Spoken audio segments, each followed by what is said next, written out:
head coach of your Denver Broncos, Vance Joseph. Vance, first of all, good morning. Thanks for making the rounds here on Radio Row. How are you? Excited. You got butterflies? You got any of that going? Or are you just Absolutely. ready to go? Absolutely. I mean, I'm excited for this football team. This training camp, it's time to play football games. Let me ask you this. Are you sick of talking about quarterbacks? Not really, guys. I mean, it's a big deal. I get it. It's a big deal, you know, but that's one spot on our team. And we've got multiple spots where we're competing for jobs. But I get it. It's a big deal. It's a quarterback. It's what drives the league. So I get it. And for us, it's huge because we've got two young guys here that are both good players, and that's what makes it tough. You know, if we had an older guy that's going to be gone in 2 years, and it wouldn't be a big deal. But we've got two young guys who can carry this football team into the future. So it's important for us to get it right this year, but moving forward in the future, this is huge for us, and it's huge for those two guys. Yeah, it's only a matter of time. I think you mentioned that yesterday. That look, eventually it's going to figure itself out. It has to, because only one guy can play that position. Right. I wanted to ask you about you. What kind of coach do you want to be? When free agents, other players around the league, other coaches around the league think of Vance Joseph, what do you want them to think about? Well, I want to be a coach that's that gives the players the truth all the time. I want to be a guy that's even killed. I don't want to be a guy that's, when adversity strikes, I lose my mind. I want to be the same guy today, and that's important for players. I think, in this league, it's a hard league. It's a long season. I think you want your players to enjoy coming to work, enjoying practice, enjoying the atmosphere that you present to the players. So I want a culture of work and excitement and service. But, I want guys excited, about playing it. Obviously, there are the butterflies that you mentioned, and you think about all the work that needs to be done in front of you. But when you think of yourself as an 18-year-old kid suiting up for the University of Colorado and then being back here where you are, have you had an opportunity to maybe reflect on it and give yourself a little bit of moments to enjoy it? Oh yeah, I mean it's obviously a dream job, and for me, being a Buff and being a Broncos head coach, that's special, guys. I mean that never happens. So I get it. It's special. It's a dream that's come true. It's a big job. I mean this place is a place that's used to winning. So to carry that on, it's a big job. When you look at this team in a fantasy football world, we don't always wind up talking about them. But let's be honest, the guys in the trenches for you are vital.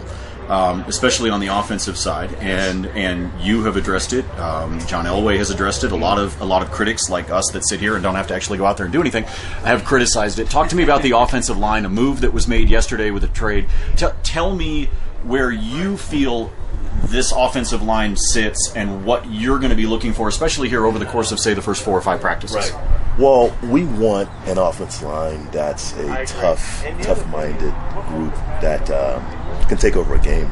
To win in this league, running the football is a must. Now, in our division, every team we play twice has 2 edge rushers.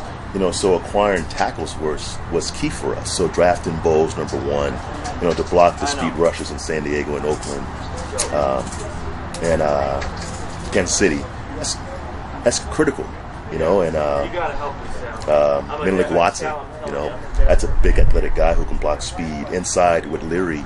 In my opinion, Leary was the best guard in free agency. So we acquired Leary, and to have Matt Paradis back healthy again, that's huge, and having Max Garcia back at left guard is huge. So we revamped that room a little bit, along with having the guys who played last year competing for spots with Ty Sombrello and Stevenson, those guys. So it's a group that we're confident that they're going to play better than last year for us. Acquiring Alan Barbary yesterday from Philly. He's an older guy, but he's had 28 starts in 2 years, and tough, smart, so he fits what we want to look like. Let's go back to the quarterbacks a bit. The line's going to be protecting. You mentioned yesterday that it does matter what the players think in this battle. Pointed out, of course, that they need to focus on their own roles, and that's not their selection, it's yours. But can you take us through how that locker room dynamic works, why it matters what the players think in this decision? Because it's their team, guys. Most good NFL teams, the locker room owns the team. And who they're playing with is important, especially at quarterback, because that's a huge spot for us. But in my opinion, it's a locker room that will support both guys. Whoever we pick to be our starter, they're going to have great support from the locker room. Obviously, Trevor played a lot last year, and Paxton didn't play as much. But they've watched him play in practice, so they've seen the natural ability that he has to play the quarterback position. So whoever plays for us, we're going to be fine. Okay, those guys will support him. I wanted to ask you about special teams, because I think it's often overlooked, but it's really, really important. And if you look at the playoff teams every single year, their average starting field position, they're always at the top of the league. Last year, off of kickoffs, Denver was 26th in the league on average starting field position. How much of a point of emphasis do you think that's going to be at your training camp? Well, I think John and his staff going to the draft wanted to address that, and we did.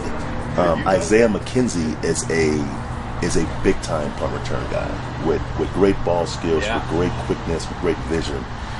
Carlos Henderson from LA Tech was a great kickoff return guy. So John knew that was an issue, in the previous year. So he addressed it with those two guys. The other parts we can fix. We can go block better, and we hired Brock Olivio from Kansas City, who's a bright young coach who's going to be a star in this league. So those things were addressed with the coaching and with acquiring two returners. Vance, we know that you've got to run, you've got a very busy day, but we will say this, as long as TJ brought up the whole idea of special teams, we've been in the same room when Brock speaks, we'll run through a wall for him. I mean, good heavens, what a personality, just like an overall just vibe and charisma that this guy carries. It's amazing. He's different. We call him Captain America. He's different, but we're going to remember that. He is a sharp guy, and the guys love to play for him, so it's going to look different. Day one of 2017 training camp. Coach, we appreciate the time. We'll talk to you again soon. Thanks for making some time for us this morning. Yeah, thank you so much. Vance Joseph with us, head coach of your Denver Broncos. We'll take a break. We'll come back. We'll react to what Coach had to say. We appreciate his time as well.